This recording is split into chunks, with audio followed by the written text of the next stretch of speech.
இப்போ நம்ம பார்க்க போகிறது கோவேரியன்ட் டெரிவேட்டிவ்னா என்ன, கோவேரியன்ட் கான்ஸ்டன்ட்னா என்னென்னு பார்க்க போகிறோம். கோவேரியன்ட் அப்படின்னா வேரியண்ட்டுக்கு கம்பெனி கொடுக்குற மாதிரி, ஓகேவா. Let curve gamma be a curve on a surface எஸ்ன்ற சர்ஃபேஸில் ஒரு கர்வ் எடுக்கிறோம். அந்த கர்வுக்கு ஒரு டேஞ்சன்ட் வெக்டார் வீன்னு எடுக்கிறோம். அந்த கர்வுக்கு ஒரு டேஞ்சன்ட் வெக்டார் ஃபீல்டு வீன்னு எடுக்கிறோம், ஓகேவா. இந்த வீக்கு காமா வந்து covariant of v along curve வந்து இந்த கர்வில் வந்து விக்கு கோவேரியன்ட் டெரிவேட்டிவ் என்னதுன்னா ஆர்த்தோகோனல் ப்ரொஜெக்ஷன் டெல் வி உல்டா del gamma v of dv by dt onto the tangent plane T of gamma of T of S.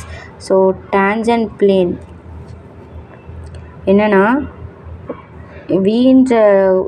வீன்ற vector ஃபீல்டை வந்து tangent vector ஃபீல்டை வந்து நம்ம எப்போ கோவேரியன்ட் டெரிவேட்டிவ்னு சொல்வோன்னா அது வந்து அந்த வீன்ற டெரிவேட்டிவ் வந்து ஆர்த்தோகோனல் ப்ரொஜெக்ஷன் கொடுக்கணும். டெல் காமா வி அப்படின்ற மாதிரி ஒரு ஆர்த்தோகோனல் ப்ரொஜெக்ஷன் கொடுக்கணும். டிவி பை டிடியிலேருந்து ஒரு ஆர்த்தோகோனல் ப்ரொஜெக்ஷன்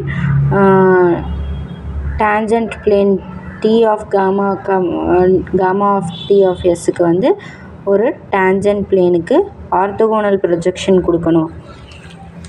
இதை இன்னும் சிம்பிளாக சொல்லணுன்னா வீன்ற பாயிண்ட்டை வந்து வீன்ற வெக்டார் ஃபீல்டை வந்து நம்ம கோவேரியன்ட் டெரிவேட்டிவ்னு சொல்லணுன்னா அந்த வீன்ற வெக்டார் ஃபீல்டு வந்து காமாலேருந்து ஒரு ஆர்த்தோகோனல் ப்ரொஜெக்ஷன் டெல் காமா வின்னு ஒன்று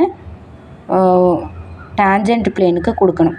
ஸோ டேஞ்சன்ட் பிளேன் எப்படி இருக்கும்னா டீன்ற டேஞ்சன்ட் பிளேனில் காமா ஆஃப் டீன்ற பாயிண்ட் காமா ஆஃப் டி எப்போவுமே நம்ம பீன்ற ஏதாவது ஒரு பாயிண்ட் எடுத்துப்போம். இப்போ நம்ம கர்வையே பாயிண்ட்டாக எடுத்துக்கிட்டு ஒரு டேஞ்சன்ட் பிளேன் வச்சுருக்கோம் காமா ஆஃப் டீன்னு. அந்த காமா ஆஃப் டீன்ற பிளேனுக்கு orthogonal projection del gamma of dv by டிடியை வந்து ஆன்டு மேப்பிங் பண்ணணும், ஓகேவா. So is a mapping from